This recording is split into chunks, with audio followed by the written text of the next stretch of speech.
Hey, what's up, guys? Welcome on into a very amazing episode because today I'm joined by the one who played Rydell in Need for Speed Unbound, Dwayne Barnes. Thank you so much for joining. I appreciate this. Well, thank you so much for having me, Abijah. I got it right, Abijah. Yes, you got it right. Yes, yes, But yes. yeah, I mean, now it's Christmas time. You celebrate Christmas, or is it like you have a normal day, or is like you go full on? I just think at the end of the year, this is just like a chill time for me where I That's just amazing. kind of let go and Yeah, just like veg out and just be free, you know. yeah. No plans, no, just let go. So that's what my holiday season is pretty much that's what it pretty much entails, just chilling. That's amazing. I like that because I also don't have any plans. Technically, we don't celebrate per se Christmas over here, but a lot of people do. However, for me, I keep it like just as you. I keep it chill. I keep it relaxed. I don't do much, and I just kind of watch movies and play games maybe here and there and stuff like that. So it's kind of chill and relaxing. I think that's a good way to celebrate holidays. Yeah, and I think it works better for me now that I've calmed down in my spirit and in my alignment.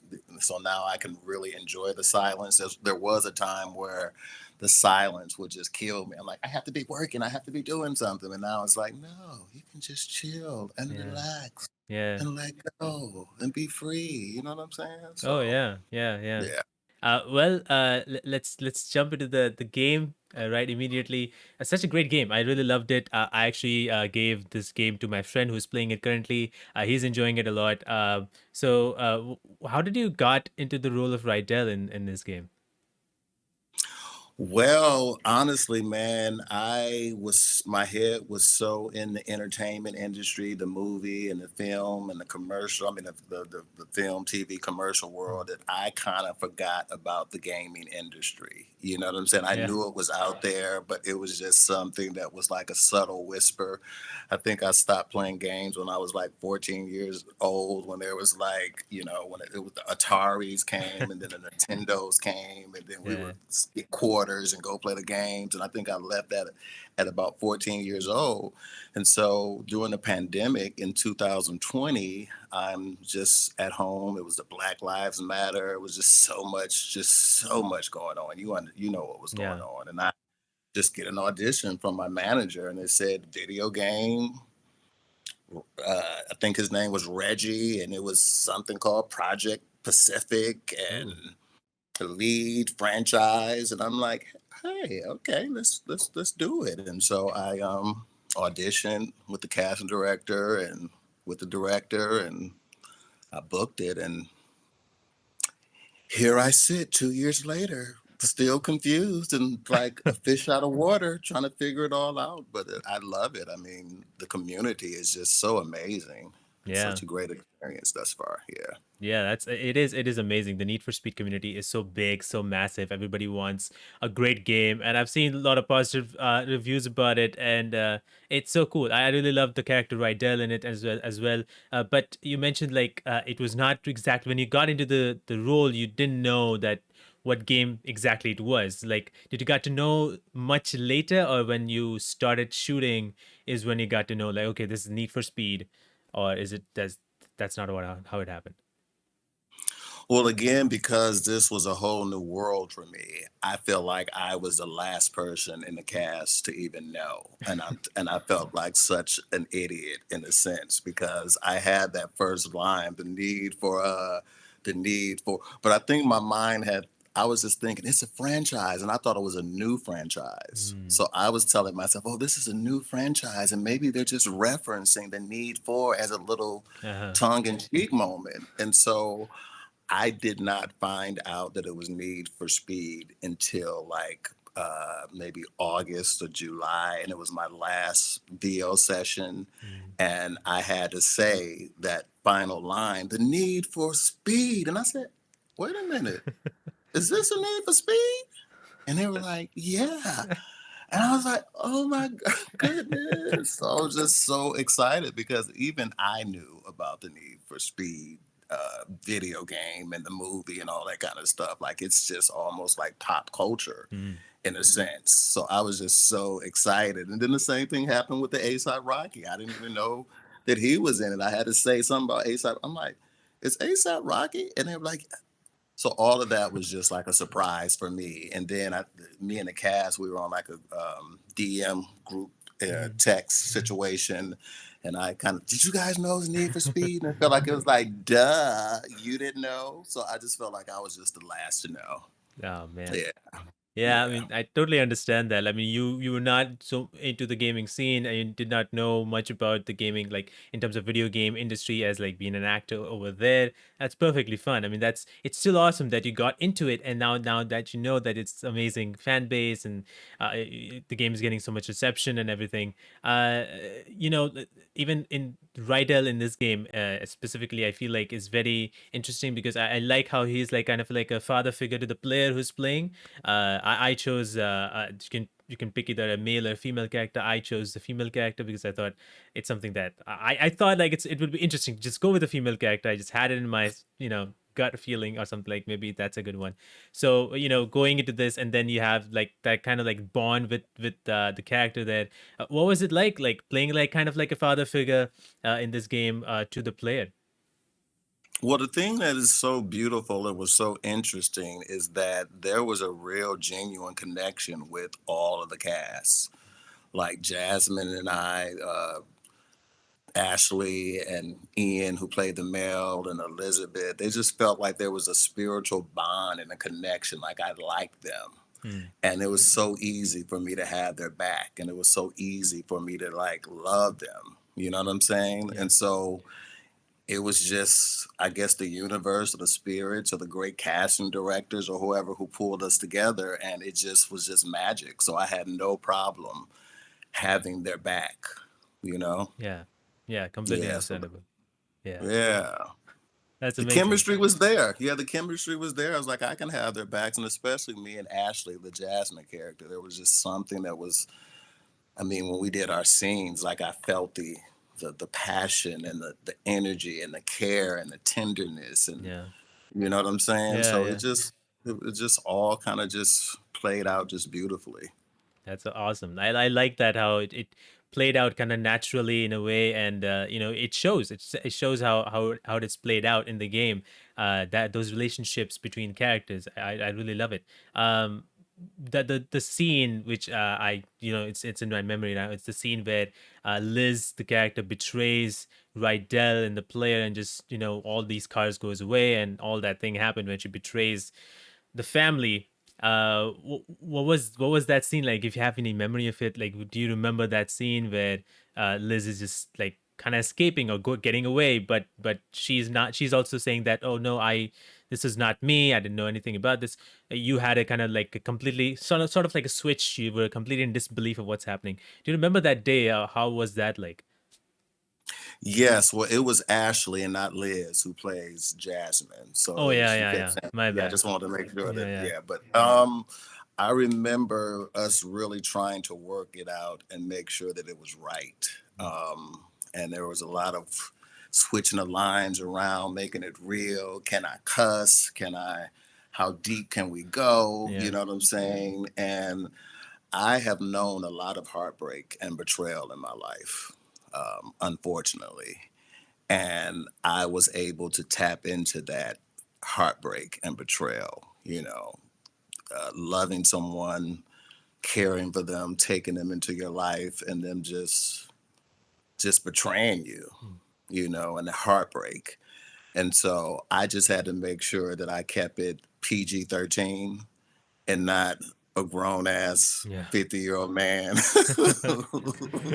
who's had a lifetime of betrayal and you're not gonna do this to us. So, Yeah. so I felt like there was a spirit of bring it down just a little bit, bring it down, bring it down.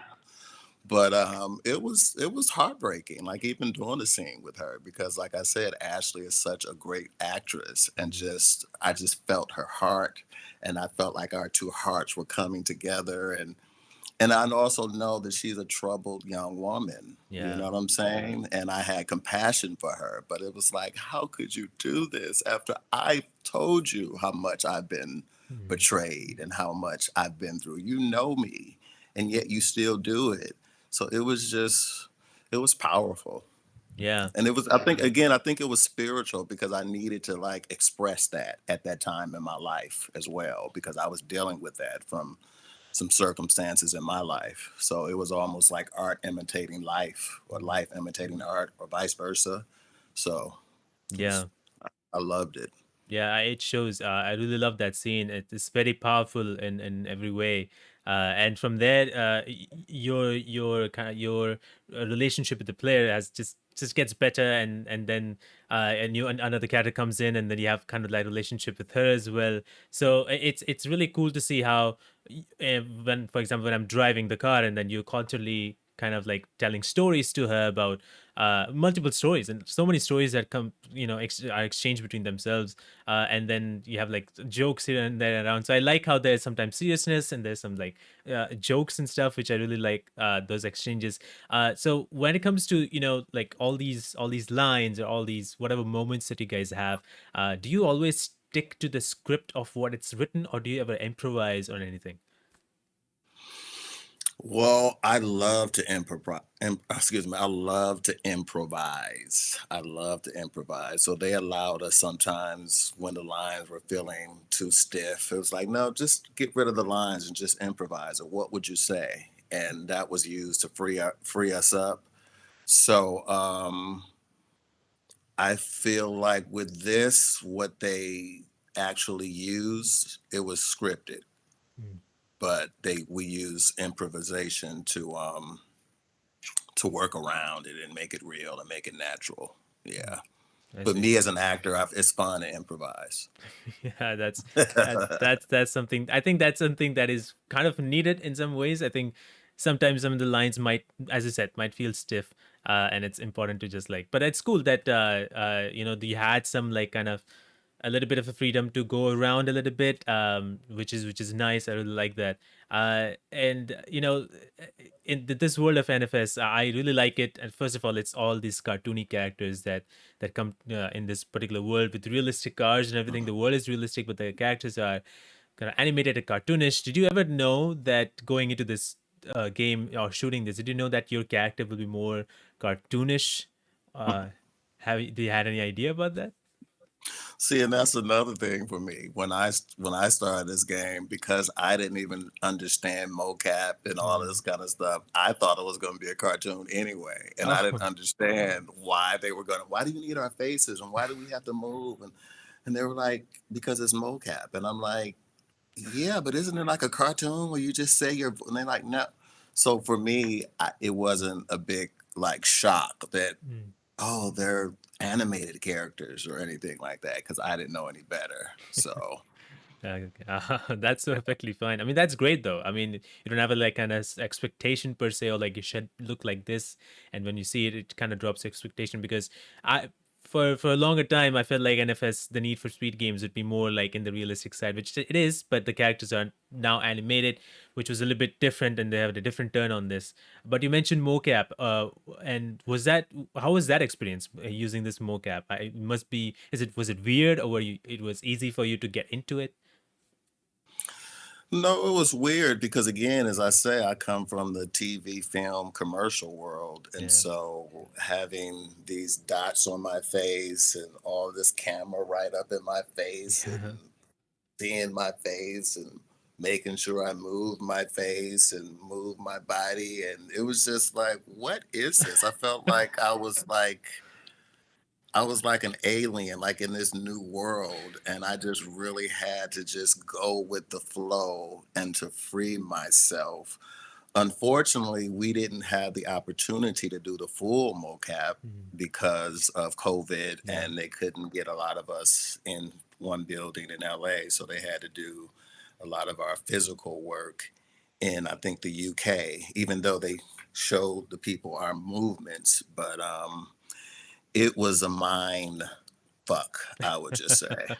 You know, Yeah. it was just very, very interesting. And it was like, yeah, it was just all I could say was just interesting experience. And I felt very vulnerable and stupid. And I don't know what I felt like I couldn't act. I just didn't know what was going on. But I'm happy that I made it through the experience, and I'm happy that people are enjoying Rydell. That is just like blowing my mind because it just shows you like sometimes you're never as good or as bad as you think you are. Yeah. I got that from Jodie. What's her name? What's her name? No, Jodie Foster. That was one of my favorite quotes from Jodie Foster. She's like, "You're never as bad or as good as you think you are. When you think you're bad, it's like, oh, people are like, oh no, you're wonderful. Yeah. And when you think you wore it out, people are like, that was cool." So Well, that is a good quote, I would say. That's a yeah, that's a good quote. But like you mentioned, also as a pandemic, you guys have to work so much in the pandemic. Was it ever challenging to like go through these lines, go through all these shootings, in the pandemic time? it was interesting because I did a lot of it in my living room and having to be up early and having to scream and holler with my neighbors around and Yeah. having to have, they wanted us standing and we had to have the computer standing and we're running lines. It was just, it was a lot, but I know I needed that lot. I know I needed that a lot because Mm. I needed some creative distraction. Yeah, So that's definitely. why looking back on it, it was just a blessing. Like there's no complaining. There was, I mean, the EA people and the Criterion people are just the most easy breezy, beautiful, just wonderful. I mean, even before we started, they were like, there's no discrimination. There's no like we don't want anybody feeling uncomfortable. Like it was just such a beautiful, like relaxing. Like I felt like I can just mess up and no one's going to judge me. So Yeah. it was just such a freedom. It was a freedom. That's amazing. That's amazing. Yeah. But yeah, it's crazy. Like I can imagine how, you're in the living room and you're doing all these shots and somebody's hearing, and you have like when I, for example, when I do whatever I do here in my room, I always have this like in my head like, oh, what if somebody's from behind this door is hearing me, like it's like it's an automatic feeling, automatic thought process, I think you can say. And then because of that, I kind of like my performance or whatever I'm doing is like not the very best. Keep it down for some reason. It's like in my head or something. Do you have that kind of like thought ever, like, okay, what if somebody listens and you're not doing your best? No, it was not about me not doing my best. It's just that I wanted to be unbound. I wanted to get unbound, even though I didn't know what the name of the video game was at Yeah. the time. But it's like I just be wanting to be free, even now. You know what I'm saying? I'm thinking about, oh, they're hearing me or whatever, and especially with the same Jasmine. Who is that? Get this. So I just could imagine if my neighbors were like, "What the crap is going on?" But they're used to it. But still, it was a little like, okay, they're gonna hear me screaming, and they're gonna think it's me being angry and upset, and it's really not. But hey, for my art, I just have to go for it. So Yeah, yeah. yeah. For you have a job to do, and then as long as you're doing it greatly, I mean, it doesn't matter whatever anybody else is thinking behind the doors, behind the wherever they are. So that's great. I just didn't want them to start banging and knocking and stuff. I think that was the part that I was really most concerned about, being embarrassed with the Yeah. EA people. Like, oh, and a couple of times I had to say, I can't get full voice today because my neighbors. Mhm.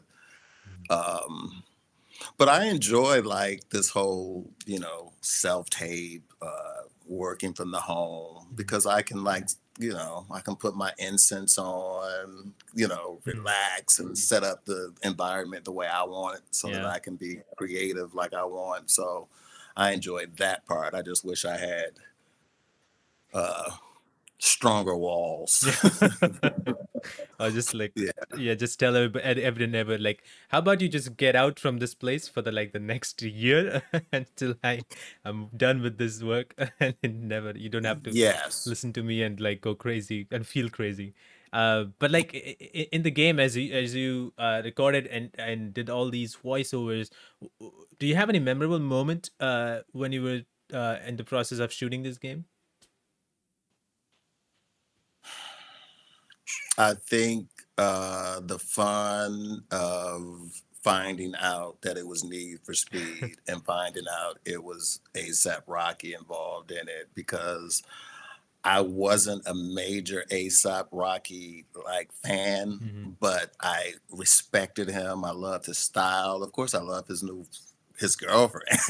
You know what I'm saying? And then I just remember I was going to when I was getting my tattoos. One of the piercers was like, "I'm going to an ASAP Rocky concert, and I just been dying to go." And I was like, "Really? It's ASAP Rocky?" She was like, "Oh my God, I love ASAP Rocky." And then she went, and it was at the Staples Center in LA, and she was just like, "Oh, it was so crowded." And so I just saw her feverish, her passion for him. And so I just remember that when they told me that it was him going to be involved in it. And I think that excited me because I was like, so that was my most memorable, exciting moment, just finding out that it was Need for Speed and ASAP Rocky and the whole Need for Speed community. Yeah. And like I say, just connecting with the cast, it was just such beautiful energy and all the directors and all of the EA. It was just a beautiful, beautiful experience. That's amazing. That's wonderful. Uh, Yeah. i- if you had to like kind of describe Rydell, how in your way, how would you do that? I would say that Rydell, and I feel like Rydell chose me because we have a lot in common that I'm discovering every day. I feel like he is a heartbroken man. Mm. He has been heartbroken most of his life. He wanted to be a champion in the racing community. It didn't happen the way he wanted it to happen. Just being black in America, it just comes with a certain level of PTSD and trauma, and you know, and so he's just a heartbroken man and just trying to heal himself. That's what a lot of people were laughing about the book. Why do I cry so much? Mm. And I was actually like proud of him because I'm like, oh, he's trying to work on his mental health. Like, Yeah. what's funny about that? Like, Yeah. he got heartbroken, he got betrayed, and now he's trying to heal himself, help himself. And so I just think that he's just a man on a mission to heal himself and to help others and to be a role model. And I can relate to that. And I feel like that's why he chose me. He's like, yeah, he knows heartbreak. He knows healing. Let's choose Dwayne Barnes. Because sometimes when you're in this business, you don't know why you book these jobs. Like there's no rhyme or reason. And I feel like it's spiritual. And I feel like he chose me because he knew that my heart was broken, but also that I'm on a mission to heal this broken heart. Yeah. And That's I'm on a mission to get unbound. that's I'm lovely. on a mission to get unbound. You know what I'm Yeah. saying? And even to find out the title of the video game was Unbound was just so like spiritual. It's like, wait a minute. Because I did a little 15-minute CD. It's called Soulful Motivations Mind Medicine. I did this back in 2008. And one of the last songs that I wrote was I came into this world to be free. And so now I'm doing a video game called Need for Speed Unbound. And that's all about getting free. Yeah. You know what I'm trying to say? And it's like, okay, I think the universe is trying to give me a message. Get free, get unbound, and encourage other people to get free and get unbound. Yeah. And that is what Rydell is doing. He is trying his best to get free and to get unbound with his traumas and with his heartbreak. Yeah. So, That's lovely. I love that. That was so good. It's so inspiring in some ways where, it's important to like be free. It's important to be free and live the way you want to live. To not it's hard to live in this world where, there's so many negatives that comes into your life all the time. But it's also important to try and move forward. It's also important to not take those negatives and, be it all for your life. Like you have to do more. There's more, and you have to do it in the best way you can, and like always try to be open and live life freely. It's sometimes very hard for people, but it's very important as well. So I think uh, the way you described it, I think it's very wonderful, and I love that the fact that, and I kind of feel bad for Rydell as well when as I was playing the game, that the guy is going through so much, but I also love the fact that there's people around him that treat him as family, and they're always going to be with him, support him. So I love that fact, and all of that in this game. I was like, wow, this is so cool. Even though it's not like on your face telling like, okay, you should care for your the ones you love and stuff like that, but it's the way everybody is interacting, it's like it's present, and I love that. It's so wonderful. uh And that's why I was going to just say, even when you started this, when you said you chose the female character yeah, instead of the male character, I was like, I was just like rooting on the inside, like, yes, yes, because that was a choice of freedom. It's yeah. like break the rules. It's like rules are made to be broken. I'm not saying laws are made to be broken, but rules are made to be broken. And Yeah. sometimes I feel like the rules are set up to see who's going to have the audacity or the balls or the freedom to go around them. And those are the people that end up on top Yeah. because they're like, okay, well, it said female, I went male, or it said male, I went female. It's like, I don't really care about those things.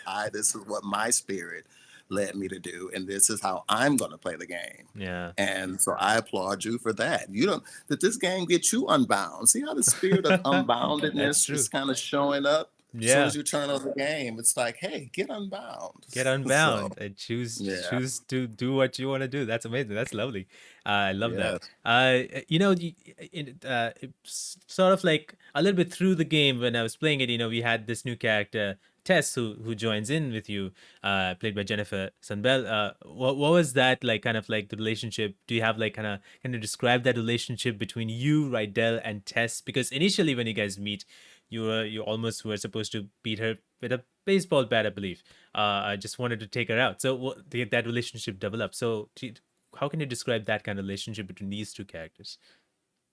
Well, at that point, there was a lot of PTSD still operating Mm, in Rydell because, of course, he just got betrayed yeah. by someone that he loved, respected, and trusted. And so now someone new is showing up. The player is bringing this new energy. She's a female Yeah. and she's looking in his stuff. The disrespect of that. Like, Mm, what the fuck are you doing? yeah. You know what I'm saying? But he knows again that he has to get over this PTSD. He has Mm, to learn to trust. He has to do something different. And I've been in situations where I allowed my broken heart to affect my decisions. And some of those decisions that I've made was not, they weren't right. Like, I didn't get a job. And so now I'm feeling like, "Ugh," and then another job comes along. I'm like, no, I'm not interested in it. Why? I'm just not. But it's really because I'm in my feelings and yeah. I'm in my fear that I'm going to get hurt again.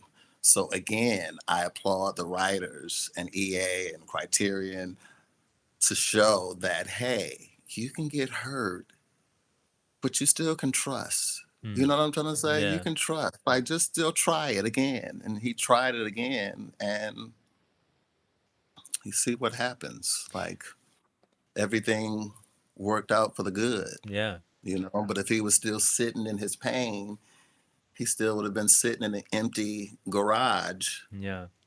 broken and heartbroken. You know what I'm saying? Hmm. So, like I said, initially he did not trust her, but it was like listening to his spirit and his gut, trusting his player, and he knows the player has his back. So it's like, let's give it a chance. Yeah. And I'm happy that Yeah. Rydell actually took that chance because it's important to take that chance. It's very hard to get uh, out of that kind of zone, but it's great that he finally got to, step up in a way and and then trust that person or try to trust that person and take like at least take one step forward and go with that. And I really like that. The bond was there later on in the game. I like that bond. It's pretty cool. Uh, Now that you're in the world, like now that you have, this was your first, I believe this was your first video game. Now that you're in here, would you be like interested to do more video game work later on in the future? Hell yeah. Hell yeah. I love this world. I mean, it's just so fun, and it's just so laid back. Well, at least this experience Mm. with Criterion and EA and Tom, the director, it was just an amazing experience. And the pay was cute. You know what I'm trying to say? And Yeah. it was just easy breezy. So like, why not? Like, bring it on. Yes. Yeah, yeah, the world of video game is huge, and I cannot wait to see you have like more projects coming up. I hope I get to see you in the future games because video game industry is growing. It's growing even more. Like it's kind of like at the top of the like entertainment business right now. So it's crazy. But I'm gonna go with like one final kind of question, and I always ask this to anybody who I interview. It's something that I struggle with. I believe a lot of people struggle with. Is like having the anxiety, having the fear of like whatever you're doing in your life. Do you still have that? Do you feel that the anxiety striking in when you're going to these roles, any of the roles, or when you're in going for the shot, going for the shoot? Do you have that anxiety build up a lot, or do you have any ways to like kind of reduce it or keep it at a minimal level? You might call me Dwayne Anxiety Barnes. Oh man. I have dealt with anxiety for most of my life. I didn't know what it was. I just was always afraid, like scared, like the rug is going to get pulled from underneath me. And it always does because I'm in an industry where there's no guarantees. And so sometimes you don't know if you're ever going to work again. Mm. And so I'm constantly living in that vulnerability. And sadly, I'm always faced with it because people are always, what are you working on next? And what are you going to do? And what's up Yeah. next? Sometimes it's like, I don't know, Yeah. and sometimes it's embarrassing to even admit that, to say, I don't know, as a grown man, I don't really know when I'm going to work again. And so just all of that creates a lot of anxiety. And so what I do for my anxiety is I do the best I can to like meditate on a regular basis, breathing, yoga, reading books. And now I'm doing something new and different, which is making sure that I keep my surroundings peaceful and clean, make sure the people that are around me are supporting me, and Yeah. I'm supporting other people. Like it's just harmonious relationships because a lot of times it's not just them, it's not just me, it's just sometimes people and energies don't mix. Even if Mm. you love them, it's like they just don't mix. And there was a time where I just wanted everything to mix, and now I'm like, well, sometimes it just don't work, Yeah. and it's just creating tension and stress and anxiety. So just, you might have to let go of some of those elements Yeah. because you do know, like I do know that anxiety is a part of my challenge. So I just have to make sure that I keep my life a little more nurturing and soothing to me, you know? Yeah, totally. I totally And understand. that's a challenge. That's a challenge. That's hard. And that's a part of being unbound and being free, like knowing who you are and knowing what you need Mm. to stay in alignment. Yeah, definitely. It's very hard sometimes even to like how you able to understand like, how as I said, like sometimes you will not be able to kind of like bond with people per se exactly. So it's very hard to sometimes even know that. Like sometimes you're like, okay, maybe there's something's wrong with me, and then you start self-blaming and all that stuff. So it's very hard to like kind of to get into that understanding. But I think what like the most important thing is that like you're never alone. Everybody has their own ups and downs, and but also another important thing that you always have to keep fighting. You also always have to keep going forward, moving forward, and try your best. I think that's the best anybody can do is try your best to live your life. And if anybody is doing that, that's amazing. That's great. So I appreciate you for doing what you're doing and for trying your best. So because that's why you're doing the best work that you can do, and I'm so happy. I'm so looking forward to what you can do in the future. I'm definitely you nailed it in the game, and I cannot wait to see what you do next. And I'm pretty much sure that whatever comes next will be great and will be you have a good time. But in the end, I would really thank you for coming. Really thank you for chatting about Need for Speed, about your career, about your life. It was wonderful. Thank you so much. Thank you so much for having me. And yeah, just thank you, man. Just thank you for inviting me. This was a wonderful conversation. I appreciate your heart. And I still appreciate you for choosing that female character player. Keep choosing whatever your spirit leads you to do, man. We need Yeah. more of that unbounded spirit in this world. Get Yeah. unbound, get unbounded. That's lovely. Yeah, I just wanted to pick her. It's just something that I thought it would be interesting because I always pick usually whenever there's a character selection in video games, I usually go with the males, and sometimes there's always a male. Sometimes there's females too, but like when it came to Need for Speed, I don't know why my mind was like it just gotta be a female. I just went with it, and it was very cool. I loved that so much because then I feel like the interaction was so much better. Not saying that the with the male character interaction was less, but I felt like it's so much more better. I feel closer in some ways with the female character and Rydell and every other character. I felt like it was very much interesting and amazing. She was speaking your heart. She was speaking your heart. Yeah, You she know what was I'm speaking my saying? heart. That's Yeah, good. That's good. And I yeah, just hope other people just go and just trust that and just continue to just follow their bliss and get out of the cages that yeah, society and religion and all that kind of stuff put puts us in, and yeah, just be free, but still be legal now. I yeah, ain't talking about still, you know, yeah. follow the laws. Follow the laws but still be free, Yes. not do Yes. anything illegal, but yeah, still be free the way you can.